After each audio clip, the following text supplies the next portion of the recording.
कबहु समझीवन गमन राम को रही चकी चित्र लिखित सी तुलसीदास वह समय कहेते लागती प्रीत सीखी सी। अब इसका अर्थ मुझे बताइए कि जो है कहाँ आया है ये हमारे उस पद में।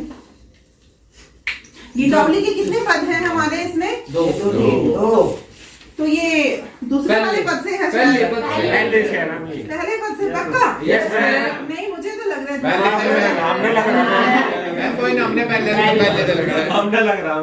चलो बहुत अच्छी बात है।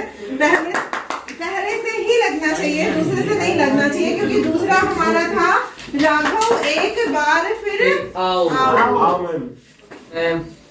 कबहु समझीवन गमन राम को रही चकी चित्र लिखित सी रह जाती जब गमन वो देखो। जब अब इतना तुम्हें पता चल गया कि पहले पद में से, अब पहले पद का पूरा एक बार दिमाग में लाओ उसको, ठीक है, कि कहाँ से शुरू था, क्या भाव आया था। तो जब आएगा कि भाई ठीक है, उसमें माता कौशल्या जो है जननी निरखती बार धनुया बार बार उड़नैन लाउती प्रभु जी की ललित पनैया, तो आपको याद आएगा कि ठीक है। उसके बाद फिर ये बात आई है ना, कि माता कौशल्या ये कर रही है, लेकिन फिर जैसे याद आता है कि भाई चले गए, तो कभी उन्हें उठाती है, कभी कुछ करती है, तो वो सारी बातें यहाँ कुछ नहीं लिखनी। यहाँ अगर हमें इसका काव्य सौंदर्य करना है तो वो वाली कोई भी चर्चा हमें ऊपर वाली पंक्तियों की करने की बिल्कुल जरूरत नहीं है। सारांश में बिल्कुल आप ले सकते हो। तो माता कौशल्या को जैसे ही याद आता है कि श्री राम तो यहाँ अयोध्या में है ही नहीं, तो वन में चले गए हैं, है ना, वनवास हो गया है उन्हें, तो चले गए। तो जैसे ही उन्हें ये याद आता है, वो रही चकी चित्र लिखित सी, वो चित्र में एक चित्र की भांति हो जाती है, जड़ हो जाती है, बिल्कुल एक चित्र की भांति हो जाती है। चित्र क्या होता है? स्थिर होता है ना, जहां रख दिया वहीं रखा रहेगा जब तक हम, तो वो एक तरह से बिल्कुल जड़ हो जाती है। अब तक तो वो क्या है, रोमांच में कभी श्री राम की चीजों को प्यार कर रही है, कभी प्यार से उन्हें जगा रही है, उठाऊ तात बली मातु वदन पर, है ना, कि हाँ अनुज सखा सब द्वारे। तो एकदम से जैसे ही उसे याद आता है, कबहु समझी वन गमन राम को, कि जैसे ही उन्हें याद आता है कि राम तो वन में चले गए हैं, वो रही चकी चित्र लिखित सी, वो चित्र लिखित सी रह जाती है। चित्र एक चित्र की भांति जड़ हो जाती है। आप इस तरह लिख सकते हैं इसे। तुलसीदास वह समय कहेते लागती प्रीत सीखी सी। तुलसीदास जी कह रहे हैं कि उस समय माता कौशल्या प्रीति सीखी सी लग रही है। प्रीत सीखी सी क्या है? प्रीत सीखी का मतलब क्या होता है? प्रीत क्या होता है? प्रीत मतलब लगी लगन। उस दिन मैंने जो बच्चे पहले जब हमने शुरुआत में किया था तब सारी बातें हुई थी, लेकिन अभी जब पुनरावृत्ति हुई थी तो मैंने जानबूझकर इस चीज को नहीं छेड़ा था कि कौन इस चीज पर ध्यान देता है, पूछते हो नहीं पूछते हो, जब नहीं पता तो क्यों नहीं पूछा उस समय। भाई सीखी का मतलब मयूरी होता है, ये तो मैंने उस दिन बताया था तुम्हें। लेकिन प्रीत सीखी सी क्यों कहा गया? मयूरी, मोरनी, एक प्यारी सी, मैंने उस दिन लाइन आपको बोली थी कि प्यारी सी मोरनी की तरह लगती है। मैंने इसका प्यारी सी मोरनी की, लेकिन कुछ बच्चे जो पहली क्लास में भी थे, ठीक है, पुनरावृत्ति क्लास में भी, जगेश को और सूरज को तो यही है ही नहीं कि पहले कभी हुई भी थी क्लास, है ना। इन्हें तो अभी ये 5-10 दिन में जो हो रहा है वही पता है, तो इनका भी दोष नहीं है, क्योंकि बेचारे ध्यान ही नहीं दिया तो कहाँ से बता पाएंगे। लेकिन अब समझ लो इस चीज को, लागती प्रीत सीखी सी। अब इस चीज को समझ लो मेनली कि तुलसीदास जी ने ऐसा क्यों कहा, भाई चित्र लिखित सी क्यों कहा, समझ में आ गया एकदम से। उन्हें जैसे ही तो धक्का लगता है जब हमें कोई चीज एकदम से, तो हम थोड़ी देर के लिए क्या हो जाते हैं, जड़ हो जाते हैं ना। तो माता कौशल्या की वो स्थिति हो गई। अब प्रीत सीखी सी मोरनी के समान क्यों कहा गया? मोरनी क्या होता है, आपने देखा होगा कि एक थोड़ा सा प्रसंग है कि मोरनी को अपने पैर बिल्कुल नहीं अच्छे लगते, वो नाच रही रहती है बहुत, उसमें बहुत अच्छे से खुश होके नाच रही है, लेकिन जैसे ही उसकी नजर अपने पैरों पर पड़ती है तो वो बहुत एकदम से उदास हो जाती है और रोने लगती है। कुछ इस तरह का प्रसंग है। तो इसलिए तुलसीदास जी ने कहा है कि उस समय जो माता कौशल्या है वो बिल्कुल उस मोरनी की समान हो जाती है।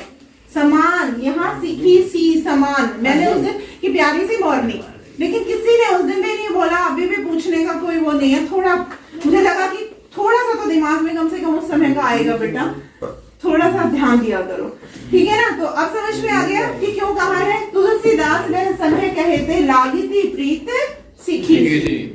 तुलसीदास जी कहते उस मोरनी के समान लग रही थी जो खुश होकर नाचते नाचते एकदम से अपने पैरों पर नजर पड़ते ही जो है उदास हो जाती है। तो वैसे ही हमारी वैसे ही जो कौशल्या माँ है वो श्री राम की वस्तुओं को निहार कर उनको प्यार कर कर उन्हें जगाने के उपक्रम में बहुत प्रसन्न हो रही हैं। जैसे ही आभास होता है कि श्री राम वन में चले गए हैं, नहीं है, वो चित्रलिखित से हो जाती हैं।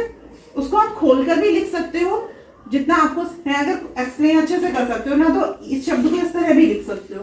और तुलसीदास जी कह रहे हैं कि उस समय वह उस मोरनी के समान प्रतीत होती है जो खुश होकर नाचते नाचते एकदम से उदास हो जाती है। बस इतना लिखोगे, उसमें पूरा खोलकर नहीं लिखोगे कि पैरों वाला ये वाला, बस बिल्कुल उस चीज को कि आपको ये बता देना है कि आपको इस चीज का पता है कि उन्होंने यहाँ पर ऐसा क्यों कहा गया है, ठीक है। अब जैसा कि पहले बताया था, या तो आप इसे अर्थ लिखोगे, पहले मतलब शाब्दिक अर्थ और फिर भावार्थ, ठीक है, या फिर आप इसको बिंदुवार भी लिख सकते हो, ठीक है ना। Yes ma'am. और फिर सिल्प सौंदर्य लोगे तो चलो अब जल्दी से सिल्प सौंदर्य। अच्छा, एक सिल्प सौंदर्य भी विशेष बात थी बेटा, जो हमारा रामचरितमानस है वो आप सब जानते हो अवधी भाषा में है। तो अगर वहां से हम तीनों पदों से आते हैं तो भाषा अवधी का प्रयोग करना है, और हमारी गीतावली ब्रज भाषा में है।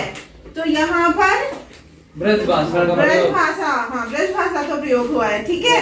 ध्यान रखना, गीतावली से अगर आते हैं तो ब्रज भाषा, और अगर उन तीनों पदों में से आते हैं तो वहाँ अवधी है। रामचरितमानस हमारा अवधी में लिखा गया है, ठीक है। अब यहाँ पर ले लेते हैं अलंकार। अच्छा, एक अनुप्रास छंद वहाँ पर दोहा, जो एक मिनट ध्यान से सुन लो, छंद हमारा उसमें रामचरितमानस में दोहा चौपाई है।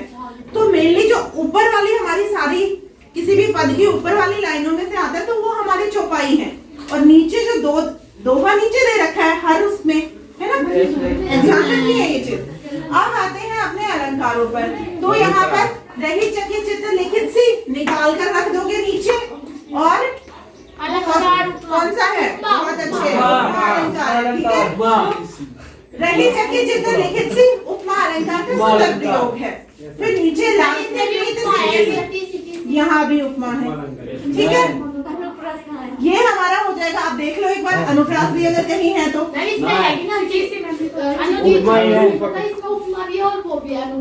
हाँ लिख सकते हो, सह वर्ण की आवृत्ति होने के कारण, ठीक है। अगर